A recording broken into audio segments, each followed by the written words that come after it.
Friends, so new topic, the next topic is Prime Minister and Council of Ministers, है ना, प्रधानमंत्री और मंत्रिपरिषद. So India में this chair, Prime Minister and Council of Minister, is very important chair, and actually the Council of Minister is it exist with, it cannot exist without Prime Minister. So Council of Minister का जो existence है ये totally prime minister के ऊपर dependent होता है, because prime minister leads the council of ministers and prime minister only decides कि who all will be the members of his council of ministers. Okay, so now यहाँ पे हम देखते हैं कि नो डिस्कशन ऑफ गवर्नमेंट और politics in India would normally take place without mentioning one office, है ना, the prime minister of India.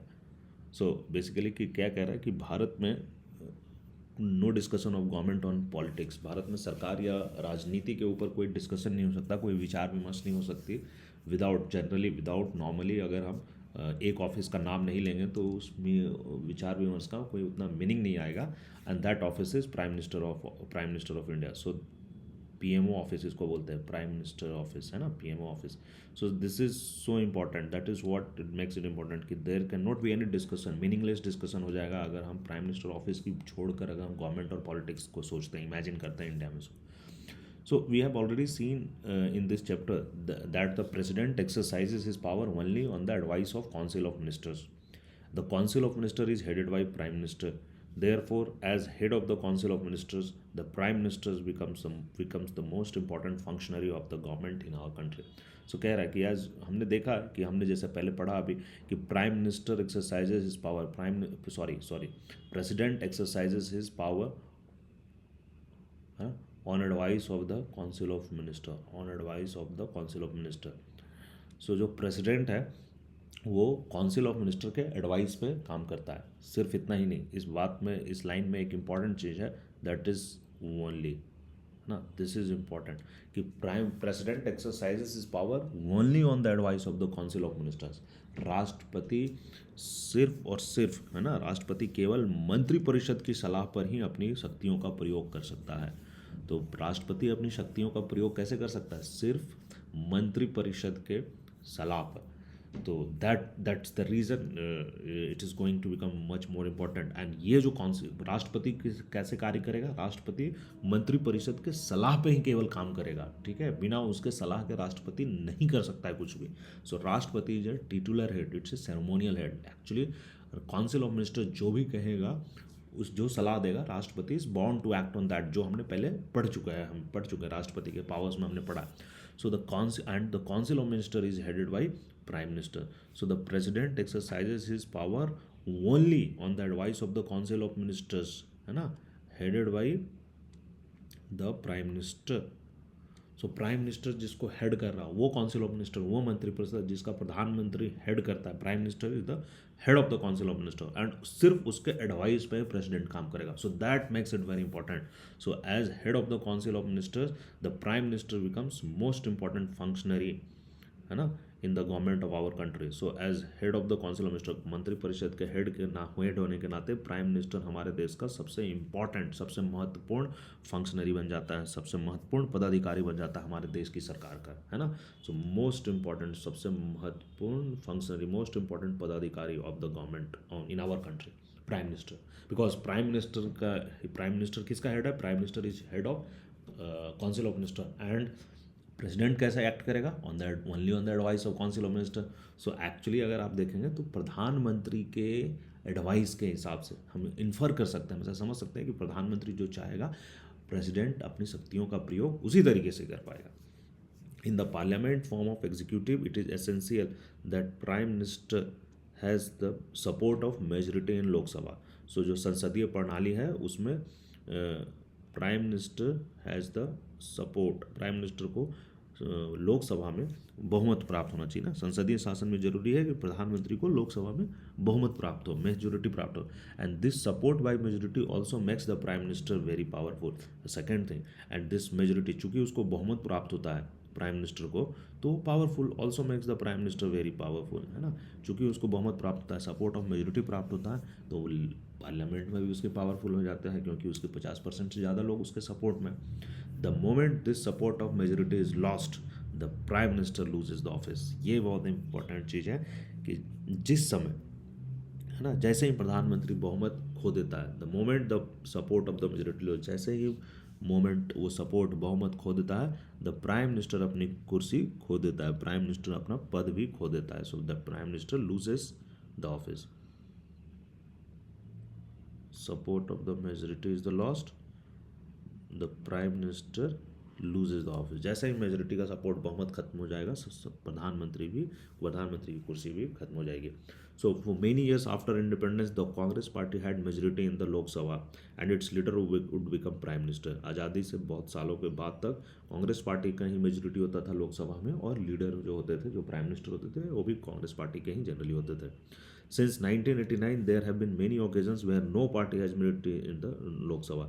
So 1989 से ऐसा बहुत बार हुआ है कि कोई भी पार्टी को मेजोरिटी नहीं आया लोकसभा में। ये कहानी 2014 के पहले की बात है, तो इसलिए ऐसा बात कर रहा है। 2014 में उसके बाद भारतीय जनता पार्टी, नरेंद्र मोदी की सरकार को लगभग मेजोरिटी मिल गई थी। 2014, 2019 में मिल गई, 2024 में अभी वाले रिसेंट वाले इलेक्शन में अगेन मेजोरिटी नहीं मिली है अकेले भाजपा को, बीजेपी को अकेले नहीं मिली। सो बट 1989 टू 2014 का जो फेज था, यस, उसमें कोई भी पार्टी को मेजोरिटी अकेले नहीं आ रही थी। Various political parties have come together and formed a coalition. तो जब कोई भी पार्टी को, जब 1989 के बाद जब कोई भी पार्टी, एक ही सिंगल पार्टी को अगर मेजोरिटी नहीं मिलती है, तो बहुत सारी राजनीतिक दल, है ना, वेरियस पॉलिटिकल पार्टीज, बहुत सारे राजनीतिक दल मिलकर आते हैं और एक गठबंधन बनाते हैं, फॉर्म ए कॉलिशन, और उस कॉलिशन को मेजोरिटी होता है सदन में, ठीक है। सो दे फॉर्म ए कॉलिशन, वो एक गठबंधन बनाते हैं और गठबंधन को बहुमत प्राप्त होता है कहाँ, लोकसभा में। In such situation a leader who is acceptable to most partners of the coalition becomes the prime minister. और ऐसे कंडीशन में जब ऐसी बात होती है, ऐसी परिस्थिति आती है कि जहाँ पे गठबंधन की सरकार बनती है, तो वह व्यक्ति, है ना, वो नेता, वो लीडर जो एक्सेप्टेबल है to most partner of the coalition, जो कोलिशन के मैक्सिमम लोगों को एक्सेप्टेड हो, उसको प्राइम मिनिस्टर बनाया जाता है। In such situation leader who is acceptable to most partners of the coalition becomes the prime minister। जब गठबंधन की सरकार में, ऑफ कोर्स, जब उसकी एक पार्टी की बहुमत होती है, तब तो वो अपनी पार्टी का लीडर होता है और वो प्रधानमंत्री बन सकता है। जब बहुमत की सरकार, जब गठबंधन की सरकार होती है, तो बहुत सारी पार्टियां मिलकर गठबंधन की और सरकार बना रही हैं।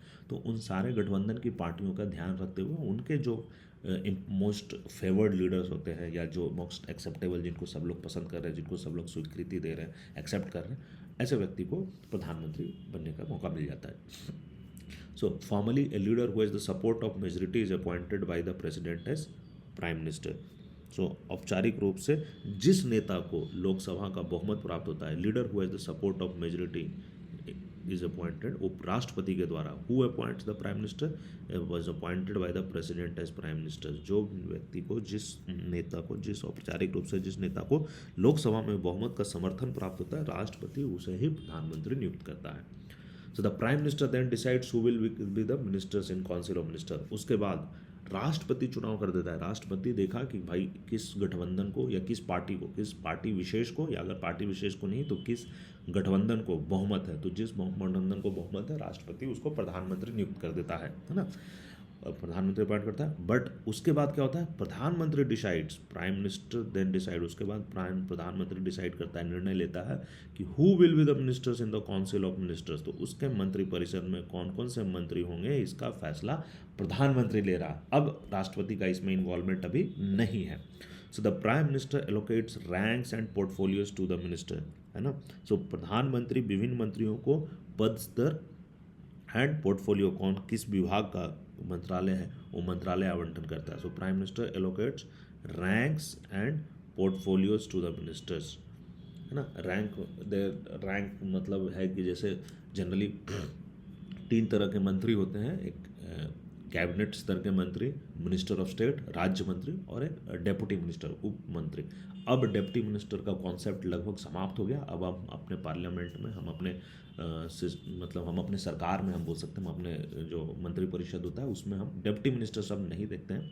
So mostly it is cabinet minister and the next is minister of state, तो 2 रैंक के मिनिस्टर्स अभी भी होते हैं। तो प्रधानमंत्री डिसाइड करता है कि कौन डिसाइड करता है कि कौन कैबिनेट रैंक का मंत्री होगा, कौन मिनिस्टर ऑफ स्टेट राज्य मंत्री होगा, कौन राज्य मंत्री इंडिपेंडेंट इंचार्ज होगा। कुछ राज्य मंत्री ऐसे भी होते हैं जिनको स्वतंत्र प्रभार दिया जाता है, मतलब वो टाइप ऑफ कैबिनेट है बट एक्चुअली कैबिनेट नहीं है, पद उनका राज्य मंत्री का बट काम वो कैबिनेट की तरह करेंगे, वो आज़ाद है, स्वतंत्र है। तो ये सब चीज़ें जो है प्रधानमंत्री खुद डिसाइड करता है, एंड प्रधानमंत्री एलोकेट करता है पोर्टफोलियो, मंत्रालय एलोकेट करता है, प्रधानमंत्री के डिस्क्रिप्शन है, उसके पास पावर है कि हाँ ये गृह मंत्रालय देखेंगे, ये रक्षा मंत्रालय देखेंगे, या वित्त मंत्रालय देखेंगे, या कृषि मंत्रालय देखेंगे, या रेल मंत्रालय देखेंगे। सो कौन सा व्यक्ति, कौन सा नेता वो अपने काउंसिल ऑफ मिनिस्टर में किस व्यक्ति को कौन सा पोर्टफोलियो देते हैं, वो प्रधानमंत्री ही डिसीजन लेता है, उस पर डिसाइड करता है।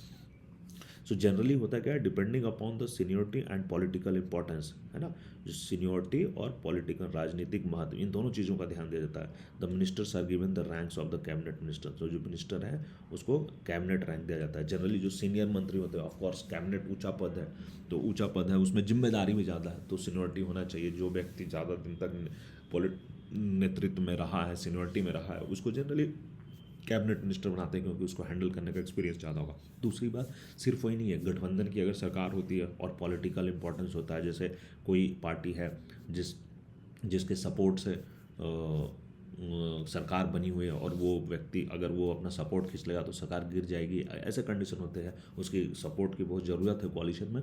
तो कॉलिशन जो फिर ऐसे केसेस में उसको किसी व्यक्ति विशेष को, किसी उस पार्टी के जो सपोर्टिंग पार्टी है उसके नेता को ही कैबिनेट मिनिस्टर देता है, बिकॉज ये पॉलिटिकल इंपॉर्टेंस हो गया, अब राजनीतिक महत्व हो गया है ना। और उसी तरीके से उसके बाद मिनिस्टर ऑफ स्टेट राज्य मंत्री भी बनाते हैं, और डिप्टी मिनिस्टर बनाते हैं, उप मंत्री भी बनाते हैं। तो depending upon that seniority and political importance, ये तीनों चीज़ बनते हैं। बट मैंने कि जैसे आपको बना दिया कि उप मंत्री जो डिप्टी मिनिस्टर है आजकल नहीं बनते हैं, only cabinet minister and minister of state ही बनते हैं। एंड मिनिस्टर ऑफ स्टेट में एक minister of state independent in charge भी होते हैं। So in the same manner chief ministers of states choose minister from their own party और coalition. तो ठीक इसी तरीके से क्या होता है कि राज्यों में जो चीफ मिनिस्टर होते हैं, जो मुख्यमंत्री होते हैं, जो चीफ मिनिस्टर स्टेट, जो मुख्यमंत्री होते हैं स्टेट के, वो अपने मिनिस्टर चूज करते हैं, council of minister from their own party और कोलिशन।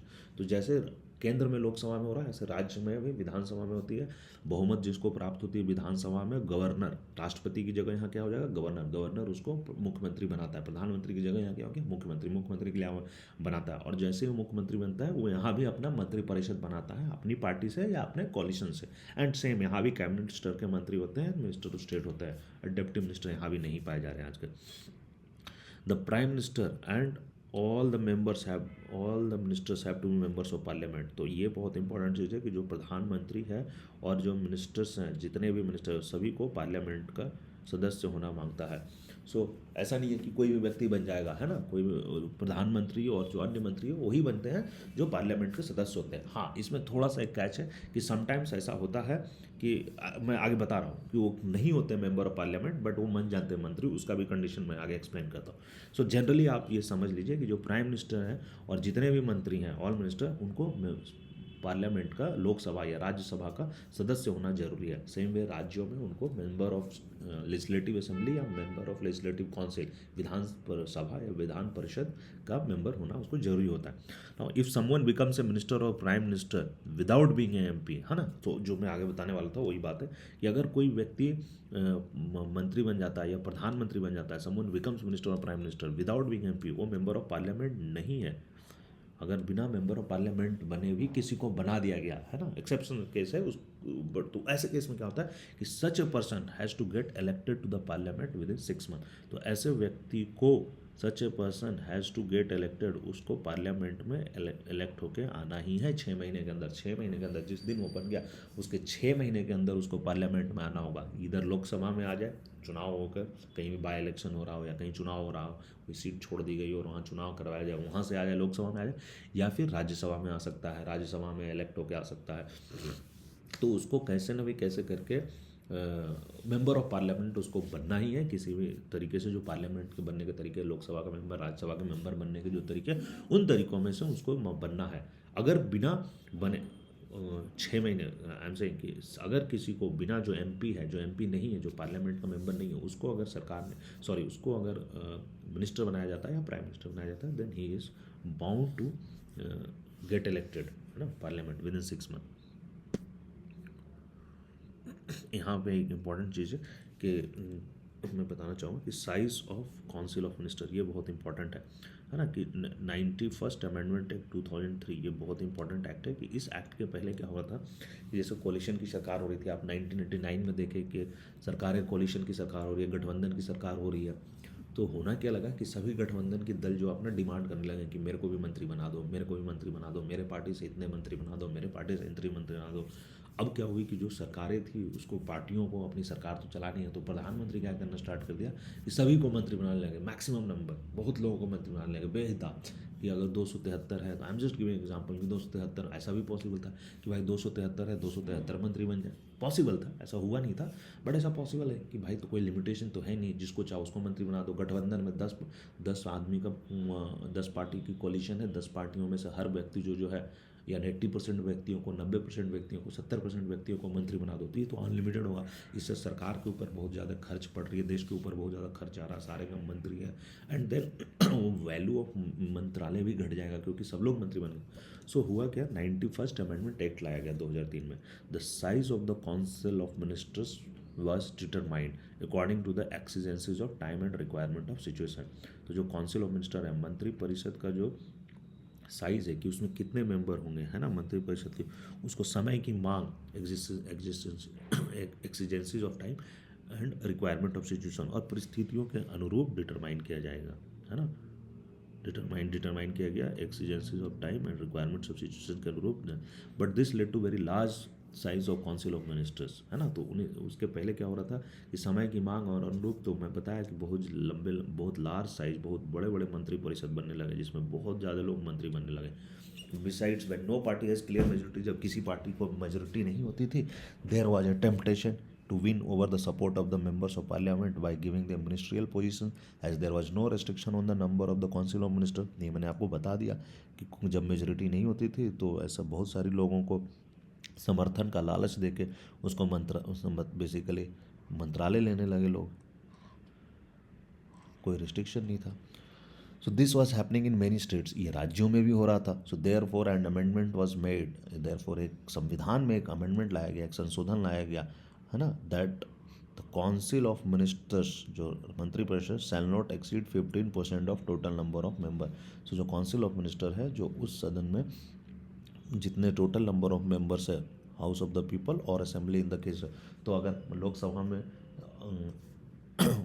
लोकसभा में जितने मेंबर हैं और राज्यों के असेंबली में जितने मेंबर हैं, विधानसभा में जितने सदस्य, उसके 15% से ज़्यादा नहीं हो सकते हैं, है ना। So now there is that includes cabinet minister, minister of state for independence, सारे मिलाकर जो काउंसिल ऑफ मिनिस्टर्स है, that includes prime minister also, because prime minister is also part of the council of minister, he is head of the council.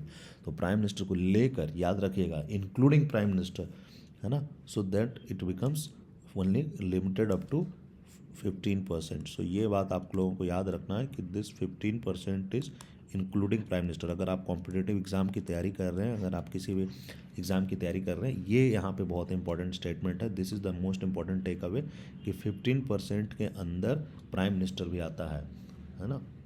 तो ये कभी कभी पूछ ले जाता है कि प्राइम मिनिस्टर को छोड़कर, प्राइम मिनिस्टर के अतिरिक्त, मतलब प्राइम मिनिस्टर के अलावा 15%, तो नहीं, including prime minister, because prime minister is a part of council of minister. Prime minister is not additional to the council of minister, वो काउंसिल ऑफ मिनिस्टर के अतिरिक्त नहीं है, वो काउंसिल ऑफ मिनिस्टर का हिस्सा है, एंड उस काउंसिल ऑफ मिनिस्टर का वो हेड है।